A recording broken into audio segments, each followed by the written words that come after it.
No, I don't have time to train anyone new, and if I did, it would be a new director of personnel. Yes?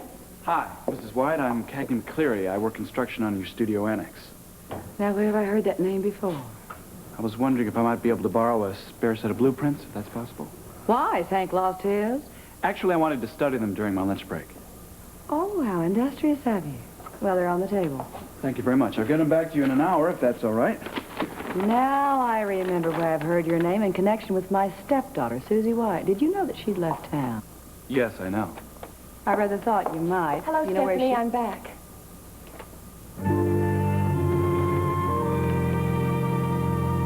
Oh, Susie. Oh, honey.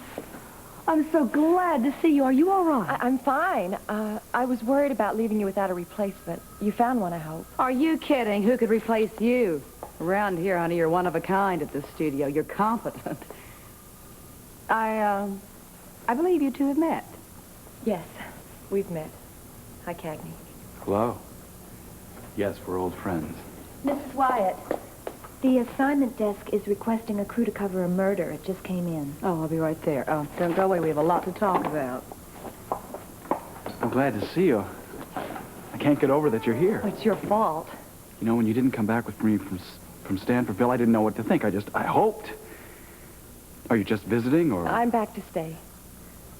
I thought it would be better to face everybody now than later. Cagney, Go on, tell me. do you still want everyone to think that you're the father of my baby? Because if you do, I'll go along with it.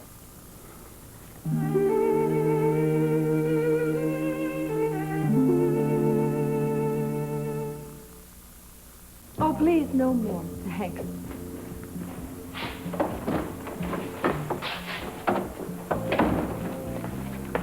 I'm sorry I'm late. Have you already ordered lunch? I've already finished lunch.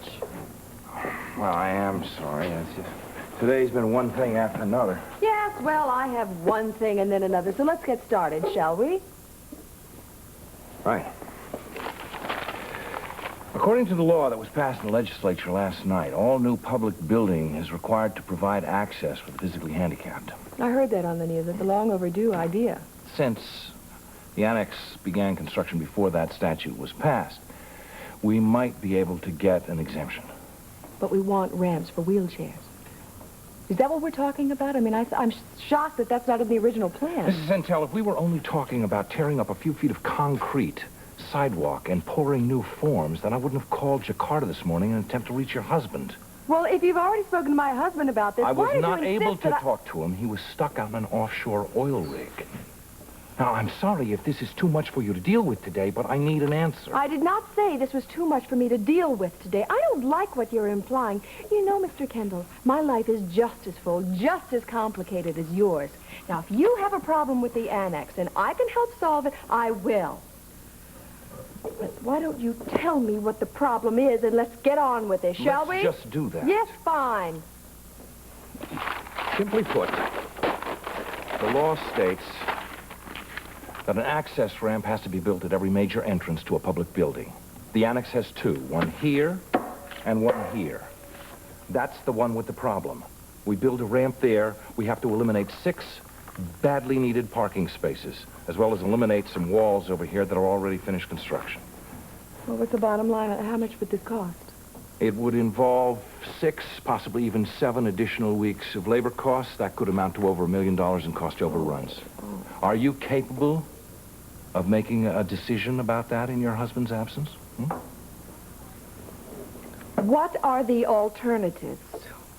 Stop construction. Pay the crew to sit around and wait for Travis to come home. Or don't pay them and lose them. Or we could do what I suggested. Try to get an exemption. I thought I made it clear we do not want an exemption. We? I think I can safely speak for my husband. Now, what about Stephanie? What does she say about it? Apparently, she's even busier than you are. So we're going to have to start with your decision. Well, I know my husband will go along with whatever I decide. However, I can't release that kind of money. No. Do you mean to tell me that your husband doesn't allow you power of attorney when his absence? I am speechless. Do you think you could find it somewhere in yourself to put aside this little feud you're having with my husband and talk to me like another business associate? Or are you this offensive with everyone? Excuse me, Mrs. Santel. Mr. Kendall. Cagney, hello. Hi. Well, Mr. Kendall, do you know Cagney McCleary? He does work on your construction crew. McCleary, any relation to Hogan? He's my brother. Oh, I'm delighted to meet you, Cagney. Your brother's a fine newspaperman. Even better man. Thank you. I told him you said so. I noticed the blueprints here and was wondering if you're discussing the studio annex. That was what we were talking about. This is in regard to the new law that was just passed for the handicapped. I think I might have a solution. Young man, this is really not a concern of yours, and we do have a great deal left to discuss. Tell me, Cagney, what's on your mind? Well, I'm no expert, but if you're interested. I'm interested. What's your idea? I overheard Hank, our foreman, say that we might have to tear down one of these walls here. May I? But it seems to me that if we reduplicate this original wall here, and... Wait a minute. You're talking about eliminating the original wall here? If you do that, you can put the ramp here. Yeah. That would mean losing some shrubs and your old entranceway, but you would be able to save all that projected parking lot space. Could this work? I have to show it to the architect first. Well, no one else has suggested the idea of moving that original wall. Thank you, McCleary. Thank you for bringing this to our attention. Anytime. Thank you very much. Nice to see you, Cagney. Bye. Certainly. Bye-bye. Mrs. Santel, there's a definite possibility that I owe you an apology. I am sorry, sincerely sorry, if you found any of my remarks to you offensive. Call a truce? Call me Liza.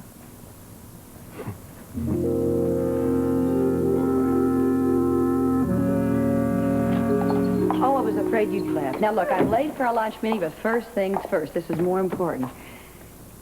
Did you have the abortion? No, I've decided to keep the baby. Oh, honey, that sounds awfully permanent. Are you sure? Are you really sure? Well, I can't agree with you, but...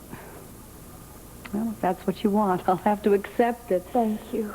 Oh, honey, why did you leave town? Was it Wendy? Wendy had nothing to do with it. I just felt it was best for everyone. Oh, I'm glad you're back, dear. Are you here to stay? Mm-hmm. What made you change your mind? Oh, it's very complicated. This friend of yours, Cagney McCleary, did he have anything to do with your decision? Yes. Well, which one, to go or to come back? Oh, come on now, tell me. You know your Aunt Jo isn't going to tell me anything. Well, I met Cagney by accident at the Stanfordville Hospital. He was there visiting a sick friend, and I was looking for a job. He convinced me to come back. Oh, honey, I'm glad he did. Oh, dear. Now, look, I want to tell you something. Wendy's been saying something, and please don't be angry with her, because she really can't help herself. I'm just now beginning to realize that. But she has told me that Cagney's the father of your baby. Now, I don't believe that, but she is desperate to believe it. Well, Stephanie, that's not... Now, come on, honey. I only told you that because I wanted you to be prepared in case you heard it. I mean, heaven knows where she got the idea. Stephanie, Wendy is right. Cagney is the father of my baby. Well, I guess I really should be going. I left TR with the social worker. You let them interview her while she was alone? Do you think that was wise? It's customary. I mean, it's her decision whether or not she wants to stay with us. I am feeling anxious about that. I don't think you have a thing to worry about. In fact, you're probably the best thing that ever happened to that little girl.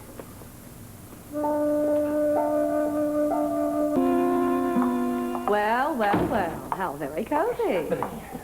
Stephanie, I think we've solved the building annex problem. I'm going to let Lloyd tell you all about it. If you'll excuse me, I'm going to go home to my children now. So long, Liza. And don't you worry about a thing. And don't you worry about a thing, a building annex problem. Hogan, what can I say? It's just been a wonderful day. I wake up this morning with a solution to a very thorny problem. Susie's back home where she belongs, and I feel on top of the world. Mm-hmm. And you're drinking OJ without the Russian accent? Please, don't remind me. You're right, it's not the solution to any problem. I was strung up for 3 days after that binge. But no more, I say, never again. Mm-hmm. Especially now, can't afford it. I'm gonna be a daddy. What did you say? Don't be too upset, big guy. I think you'd be used to my surprises by now. You know, my surprise meter just tilted. So tell me, who's the lucky girl? I already told you about her, Susie. Wait a minute, didn't you tell me just the other night when you were falling down drunk that you weren't the real father? Yeah, but don't tell that to anyone. And didn't Susie leave town because you told Carter that you were the father? Mm-hmm. Yeah, but now she's back. She's back. My Susie is back. And she's going along with all this, huh? Yeah, isn't it great? You know, if you don't stop grinning, I think I'm going to be sick. I can't help it. I may never feel this way again. Kiss me, Hogan, I'm golden. Let me smell this. What are you drinking? You sure there's no Russians in that, eh? I'm glad I found you. Oh, don't tell me you got fired. No, you know the girl who was murdered? The coroner called. She was also raped.